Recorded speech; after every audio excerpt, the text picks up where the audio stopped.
Assalamualaikum warahmatullahi wabarakatuh. Alhamdulillahirabbil alamin. Assalatu wassalamu ala asrofil anbiya'i wal mursalin wa ala alihi washabbihi ajma'in. Amma ba'du. Teman-teman semuanya, insyaallah pada kesempatan kali ini kita akan membahas sebuah kitab tafsir yang sangat fenomenal sekali, bahkan mungkin sangat sering kita dengar, yaitu kitab Tafsir Ibnu Katsir. Nah, nanti kita insya Allah akan membahas mulai dari riwayat pengarangnya, yaitu Ibnu Katsir sendiri, bagaimana biografi beliau, kemudian karya-karya beliau seperti apa, kemudian bagaimana sistematika penulisan dari kitab Tafsir Ibnu Katsir ini, metode penafsirannya seperti apa, dan nanti seterusnya kita akan sampai kepada membahas bagaimana sih contoh penafsiran dari Ibnu Katsir itu sendiri. Baik, bismillah, kita langsung saja mulai teman-teman. Kita mulai dari biografi pengarangnya, yakni Ibnu Katsir. Nah, Ibnu Katsir ini nama lakopnya diberikan lakop Abul Fida ya, dan beliau mendapat banyak gelar gitu. Salah satu gelarnya itu adalah Al-Hafiz, kemudian Al-Hujjah, Al-Mu'arrikh, Al-Thiqah. Nah, itu beberapa dari gelar beliau. Nama lengkapnya sendiri merupakan bernama lengkap Imaduddin Abul Fida Ismail Ibnu Umar Ibnu Katsir Al-Quraisy Al-Basrawi Ad-Dimashqi Asy-Syafi'i. Dia terlahir di sebuah desa, yakni bernama Desa Mijdal pada tahun 700 Hijriah. Ayah Ibnu Katsir ini meninggal, di satu literatur mengatakan bahwa Ibnu Katsir ditinggal oleh ayahnya ketika umur 7 tahun. Di literatur lain juga ada yang mengatakan, saya temukan tuh beliau ditinggal ayahnya pada umur ke-3 tahun. Nah, adapun nama Ismail Ibnu Katsir ini, beliau kan anak paling bungsu. Nah, nama Ismail itu disesuaikan dengan nama kakaknya yang paling besar, yang wafat ketika menimba ilmu di kota Damaskus sebelum beliau dilahirkan. Nah, kita lanjutkan teman-teman. Lalu bagaimana, apa sih tadi arti Al-Hafiz, Al-Muhaddis, Al-Faqih, atau gelar-gelar yang didapatkan oleh Ibnu Katsir yang tadi? Kita sedikit membahas Al-Hafiz. Nah, Al-Hafiz di sini bukan seperti zaman kita ya. Kalau Hafiz di sekarang kan disematkan atau diberikan kepada orang-orang yang hafal Quran 30 juz gitu. Nah, kalau zaman dahulu gelar Al-Hafiz itu diberikan kepada orang-orang yang memiliki hafalan dalam bidang hadis. Nah, Ibnu Katsir sendiri mampu menghafal kurang lebih ya sekitar 100.000 hadis, yaitu tentunya semuanya lengkap itu ya, sanad, matannya, rawinya, itu semua dihafal oleh Ibnu Katsir. Makanya beliau mendapat gelar Al-Hafiz karena menghafal sekian ratus ribu hadis tadi. Kemudian Al-Muhaddis. Nah, Al-Muhaddis ini yaitu gelar yang diberikan kepada ahli hadis, baik secara riwayah maupun dirayah, mengetahui cacat atau tidaknya, kemudian mengambil dari imam-imam hadis, serta dapat mentashih dalam mempelajari dan mengambil faedahnya. Al-Faqih, beliau juga digelari sebagai Al-Faqih karena beliau memang ahli dalam bidang hukum Islam. Bahkan beliau menjadi rujukan kala itu untuk orang-orang kemudian bertanya tentang hukum kepada beliau. Dan beliau juga diberi gelar Al-Mu'arrikh. Al-Mu'arrikh yaitu orang yang ahli dalam bidang sejarah. Beliau punya kitab namanya Bidayah wa Nihayah, itu suatu kitab sejarah yang sangat luar biasa, sangat fenomenal. Kemudian beliau juga tentunya bergelar Al-Mufassir karena beliau seorang mufassir yang sangat luar biasa, terbukti dengan kitab beliau Tafsir Al-Qur'anil Azim atau Tafsir Ibnu Katsir. Lalu bagaimana nih kondisi sosial politik pada masa Ibnu Katsir hidup? Nah, pada saat itu Ibnu Katsir hidup pada masa dinasti Mamluk. Nah, pada saat itu kondisi sosial politik sangat mendukung sekali keilmuan, sehingga Ibnu Katsir mampu memperdalam keilmuan secara maksimal. Karena kondisinya ilmu-ilmu Islam saat itu sedang berkembang luar biasa, sehingga ini mempengaruhi kemudian Ibnu Katsir mampu menemukan banyak guru-guru untuk belajar ilmu-ilmu daripada mereka. Nah, kita lanjutkan ke karya-karya beliau. Lalu apa aja karya Ibnu Katsir? Apakah hanya dalam bidang hadis saja? Atau apakah hanya dalam bidang tafsir saja? Atau ada di bidang-bidang yang lain juga? Nah, Ibnu Katsir sendiri memiliki banyak karya ya di dalam berbagai bidang. karena Ibnu Katsir ini dikenal dengan ulama yang multidisipliner. Beliau menguasai beberapa cabang ilmu, bukan hanya satu atau dua cabang, tetapi beberapa cabang ilmu. Saya sebutkan salah satu karya beliau, terutama ini di dalam bidang tafsir. Tadi sudah kita singgung bahwa beliau punya kitab namanya Tafsir Al-Quranul Azim atau Tafsir Ibnu Katsir. Di dalam bidang hadis beliau juga memiliki banyak karya. Di antara karya beliau itu adalah Syarah Sahih Bukhari, yang merupakan kitab tafsiran atau penjelas dari hadis-hadis Bukhari. Kitab ini meskipun tidak selesai penulisannya ya, tetapi dilanjutkan kemudian oleh Ibnu Hajar Al-Asqalani. Kemudian beliau juga punya kitab Ikhtisar Ulumul Hadis yang merupakan ringkasan dari Muqaddimah Ibnu Shalah yang wafat tahun 642 Hijriah. Di dalam bidang sejarah, beliau juga menulis satu kitab yang sangat luar biasa, sangat fenomenal, yaitu kitab Al-Bidayah wan Nihayah. Ini setebal 14 jilid, luar biasa sekali. Itu berisi sirah yang sangat lengkap sekali ya, dari sebelum masa kenabian sampai zaman Rasul Shallallahu Alaihi Wasallam. Nah, lalu kita masuk ke karakteristik dari kitab tafsir Ibnu Katsir itu sendiri.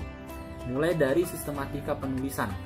Nah, Ibnu Katsir di dalam kitabnya Tafsir Al-Quranul Azim menggunakan sistematika penyusunan kitab tafsir berdasarkan tartib mushafi. Jadi bukan berdasarkan tartib nuzuli, tetapi tartib mushafi. Jadi Ibnu Katsir menafsirkan ayat demi ayat, surat demi surat, dimulai dari Quran surah Al-Fatihah, kemudian dilanjutkan ke Al-Baqarah, seterusnya sampai Quran surah An-Nas, itu yang terakhir. Jadi beliau berdasarkan tartib mushafi, itu sesuai urutan daripada mushaf Al-Quran. Nah, kemudian metode penafsirannya itu seperti apa? Ibnu Katsir itu sebagaimana kita ketahui bahwa metode penafsiran itu kan ada 4 paling tidak. Pertama ada metode ijmali, kemudian tahlili, ada kemudian metode maudu'i, dan metode muqarron atau perbandingan gitu, komparatif. Nah, Ibnu Katsir sendiri di dalam kitab Tafsir Al-Quranul Azimnya menggunakan metode tahlili atau metode analitis. Nah, selanjutnya bentuk penafsirannya ataupun sumber penafsiran dari Ibnu Katsir ini apakah berdasarkan ra'yu beliau atau bagaimana? Nah, di dalam kitab tafsirnya, kitab Tafsir Al-Quranul Azim, Ibnu Katsir di sini menggunakan sumber atau manhaj penafsiran itu bil ma'tsur ya, dengan berdasarkan sumbernya kepada riwayat-riwayat. Jadi di sini yang menarik bahwa kitab tafsir Ibnu Katsir ini, pertama, beliau menafsirkan Al-Quran bil Quran. Jadi dicari ayat yang kira-kira ayat A gitu ternyata ditafsirkan atau dijelaskan oleh ayat B atau ayat C. Artinya ada munasabah yang di sini yang ditekankan oleh Ibnu Katsir. Jadi Al-Quran bil Quran, itu yang pertama. Kemudian jikalau tidak ditemukan ayat yang menjelaskan dari ayat A, maka Ibnu Katsir mencari sumber-sumber lain, yakni berdasarkan kepada hadis Nabi Muhammad SAW. Jadi setelah Quran bil Quran, lalu Ibnu Katsir menggunakan Quran bil hadis, dan seterusnya. Ibnu Katsir juga menggunakan Al-Quran biqaulis sahabah. Dia juga mengambil pendapat-pendapat sahabat, kemudian juga mengambil pendapat-pendapat tabi'in untuk menjelaskan ayat demi ayat yang beliau tafsirkan. Jadi beliau menggunakan manhaj atau sumber untuk penafsiran beliau itu adalah bil ma'tsur. Ya, meskipun ya tidak ada sebenarnya kitab tafsir yang 100% bil ma'tsur dan 100% bil ra'yi. Kadang-kadang ya ada diselipi juga gitu. Tafsir bil ra'yinya juga ada, meskipun tidak banyak gitu. Tetapi pada intinya kitab tafsir Ibnu Katsir ini didominasi oleh penafsiran bil ma'tsur gitu, dengan riwayat-riwayat. Nah, selanjutnya itu sedikit terkait kitab tafsir Ibnu Katsir, yakni kitab Tafsir Al-Quranul Azim yang ditulis oleh beliau. Ini memang kitab tafsir yang sangat luar biasa teman-teman, karena menjadi salah satu kitab yang kemudian dirujuk oleh ulama-ulama setelah beliau. Bahkan sampai dengan saat ini banyak pendapat-pendapat ulama yang mengatakan bahwa sampai dengan saat ini belum ada gitu yang menyamai kitab tafsir Al-Qur'anul Azim yang dibuat oleh Ibnu Katsir dalam hal kitab tafsir yang berdasarkan riwayat. Nah, mungkin demikian, ini sedikit pengantar terkait dengan kitab tafsir Ibnu Katsir. Kita lanjutkan kepada bagaimana lalu contoh dari penafsiran kitab tafsir Ibnu Katsir yang akan dijelaskan oleh kawan kita Muhammad Hafiz. Cukup sekian dari saya. Assalamualaikum warahmatullahi wabarakatuh. Bismillahirrahmanirrahim. Assalamualaikum warahmatullahi wabarakatuh. Perkenalkan, di sini nama saya Muhammad Hafiz, ingin mempresentasikan tentang contoh penafsiran dari tafsir Ibnu Katsir pada surah Al-Baqarah ayat 225 hingga 230. Yang pertama adalah 225 yang berbunyi, Bismillahirrahmanirrahim. La yu'akhidhukumullahu billaghwi fi aymanikum walakin yu'akhidhukum bima kasabat qulubukum wallahu ghafurun halim. Nah, perlu digarisbawahi bahwa ayat ini merupakan tentang bahwa Allah tidak akan menghukum seseorang dikarenakan sumpah yang tidak disengaja. Nah, tetapi Allah menghukum karena sumpah yang dikukuhkan untuk bersumpah di dalam hati mereka. Nah, walaki yu'akhidhukum bima kasabat qulubukum ditafsirkan dengan Al-Qur'an bil Qur'an pada surah Al-Maidah ayat 89 yang berbunyi, walaki yu'akhidhukum bima aqadtumul aiman. Nah, di sini bima aqadtumul aiman, yakni bima kasabat qulubukum, yang benar-benar sumpah diniatkan di dalam hati mereka untuk bersumpah. Aqadtumul aiman. Nah, berarti di sini adanya betul menegaskan bahwa memang itu adalah sesuatu yang sumpah memang yang benar-benar diniatkan untuk bersumpah di dalam hati mereka, kemudian dengan dikukuhkan dengan perkataan-perkataan yang memang itu diakibatkan sebagai nanti kalau misalnya melanggar maka jatuhnya ada hukuman, yakni berupa kafarat. Nah, pada la yu'akhidhukumullah billaghwi fi aymanikum la yu'akhid, Allah tidak akan menghukum kamu. Nah, di sini ada perlu digarisbawahin bahwa Allah tidak akan menghukum hanya dikarenakan sumpah-sumpah yang tidak disengaja. Nah, ada beberapa riwayat bahwa sumpahnya suatu kaum dengan maksud untuk membela dirinya gitu ya. Ini ada kebiasaan satu kaum gitu. Mereka kebiasaan bersumpah hanya untuk membela dirinya saja. Kemudian yang kedua adanya laghul yamin, ya, sumpah yang tidak disengaja dikarenakan sedang marah. Nah, ini tidak ada kafar di dalamnya.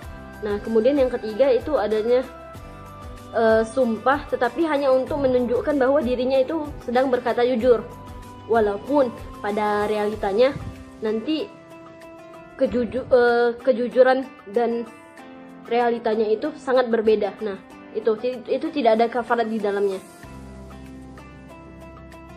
Diakhiri dengan kata wallahu ghafurun halim, yang bermakna Allah Maha Pengampun lagi Maha Penyantun kepada hamba-hambanya.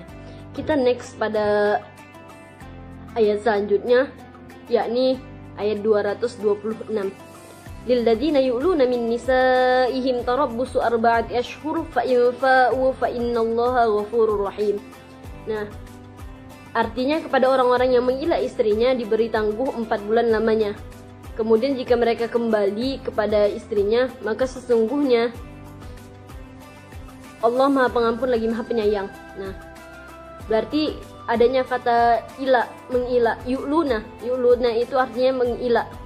Nah, perlu diketahui bahwa ila adalah sumpahnya seorang suami kepada istrinya untuk tidak menggaulinya selama waktu tertentu.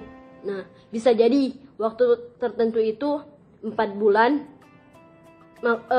Maksudnya di bawah 4 bulan atau di atas 4 bulan.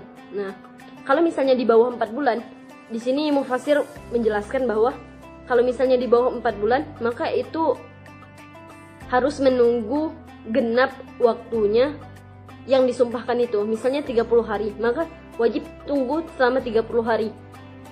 Antara suami dan istri tidak boleh adanya keinginan untuk melakukan hubungan intim.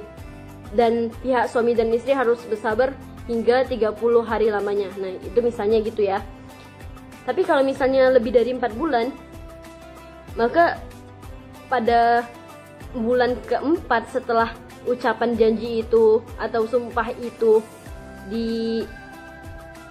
diucapkan oleh sang suami, maka sang suami mempunyai dua pilihan, yakni menggaulinya atau menceraikannya gitu. Kalau misalnya tidak ada keputusan, pihak hakim berhak untuk memaksa suami untuk memilihnya. Nah, jika tidak ada, maka hakim berhak untuk memutuskan untuk menceraikannya gitu. Fa'infa'u. Nah, fa'infa'u di sini mengandung dalil Imam Asy-Syafi'i pada qaul qadimnya, yakni kalau setelah 4 bulan kemudian pihak suami ingin kembali kepada istrinya dengan catatan untuk menggaulinya, nah maka tidak ada kafarat di dalamnya. Nah, itu tidak ada kafarat.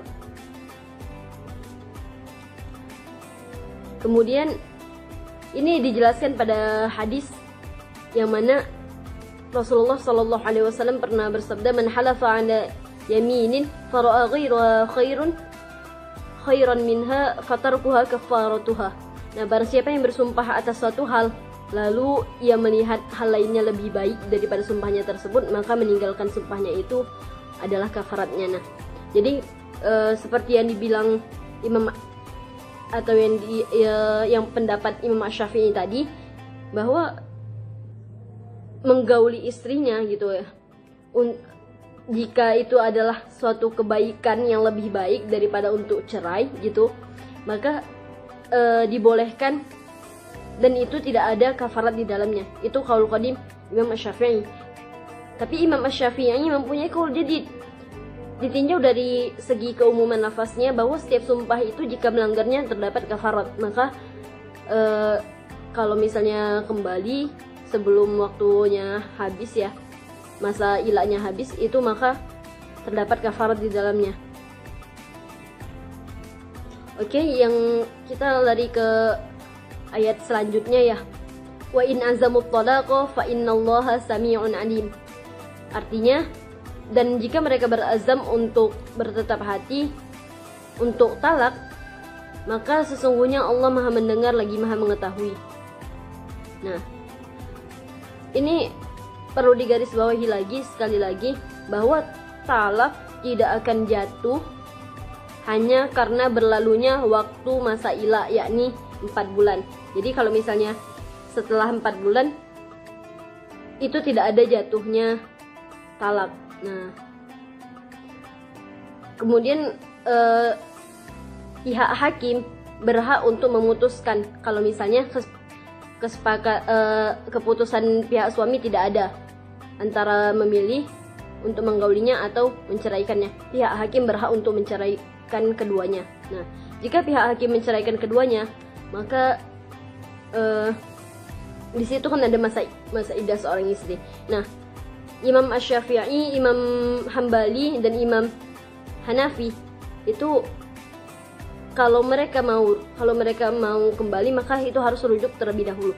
Tetapi Imam Malik mengatakan atau berpendapat bahwa tidak ada rujuk kecuali pihak suami menggauli istrinya. Nah, itulah rujuknya seorang suami kepada istrinya gitu. Tidak ada rujuk kecuali pihak suami menggauli istrinya terlebih dahulu. Nah, disitulah rujuknya. Kita lanjut ke ayat selanjutnya. Wal mutallaqatu yatarabbasna bi anfusihinna thalathata quru wa la lahunna ayyaktumna ma khalaqallahu fi arhamihinna in kunna yu'minna billahi wal yawmil akhir wa bu'ulatuhunna ahaqqu biraddihinna fi dhalika in aradu islaha walahunna mithlu alladhi 'alayhinna bil ma'ruf wa lirrijali 'alayhinna darajah wallahu azizun hakim. Nah, wanita-wanita yang ditalak tentu ada masa iddahnya.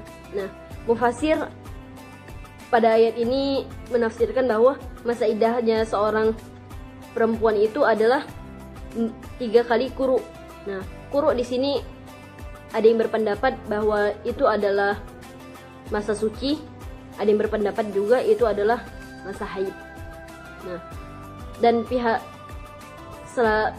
istri atau pihak wanita yang diceraikan tidak boleh menyembunyikan apa yang ada di dalam rahimnya, baik itu berupa anak yang sedang dikandung atau haidnya. Nah, itu tidak boleh.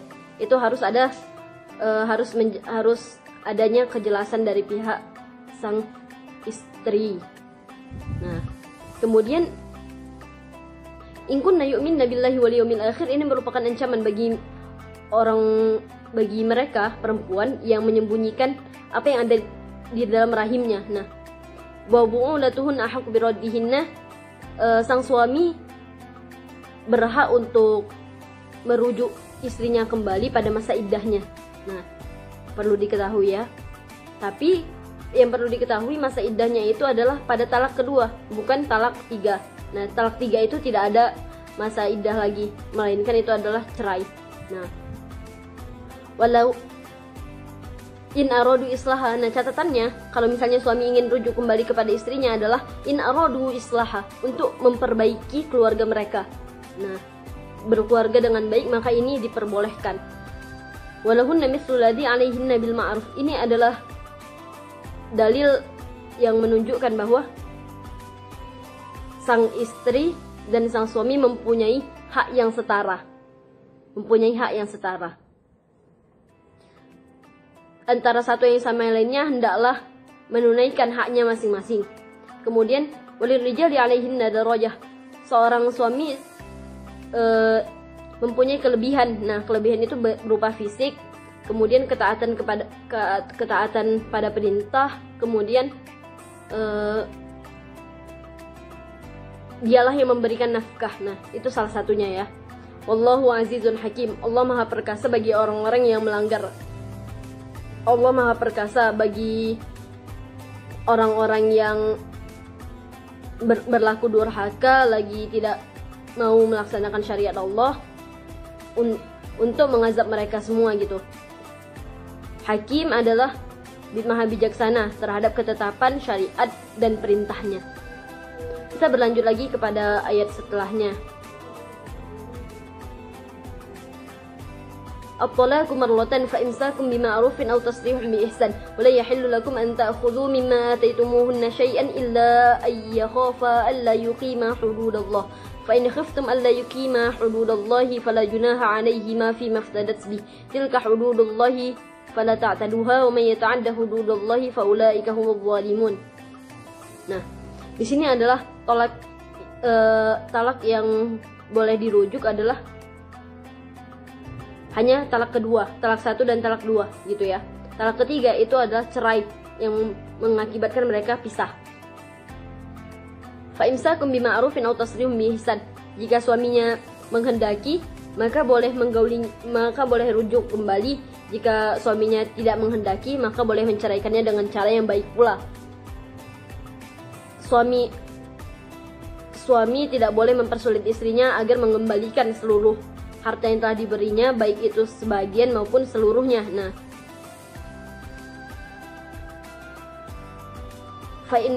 kemudian tidak boleh adanya khulu ya. Tidak boleh khulu. Khulu diperbolehkan kalau misalnya adanya kedurhakaan atau perselisihan di antara keduanya. Khulu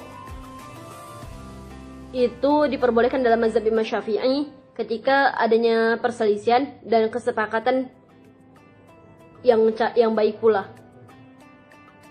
Nah, khulu itu tidak jatuh hanya Khulu itu bukan tolak. Khulu itu adalah fasakh, yang artinya pembatalan pernikahan. Nah, kita lanjut ayat selanjutnya. Fa in talaqaha fala tahillu lahu min ba'du hatta tankiha zawjan ghairah. Fa in talaqaha fala junaha 'alaihima yataraja'a in zanna yuqima hududallah. Wa tilka hududullah yubayyinuha liqaumi ya'lamun. Nah, ayat ini kalau misalnya udah talak 3 tapi ingin kembali lagi kepada istrinya, maka di sini ya istrinya menikah lagi terlebih dahulu dengan laki-laki yang lain hingga mendapatkan usailah, yaitu jima. Di sini ada riwayat yang berpendapat bahwa usailah itu adalah jima. Kemudian diceraikan pada suami yang pertama, suami yang kedua maksudnya. Kemudian si pihak istri boleh menikah lagi dengan suami yang pertama tadi.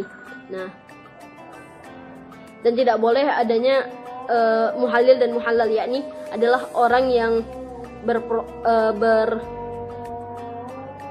bermaksud untuk menikahkan si suami yang pertama dengan mantan istrinya, tapi dia terlebih dahulu menikah tapi belum sampai usailah. Nah, bahkan belum dijima, belum adanya penjimaan. Nah, itu tidak boleh. Itulah ketetapan Allah yang dijelaskan hanya kepada mereka yang mau mengetahui. Sekian presentasi saya. Wassalamualaikum warahmatullahi wabarakatuh.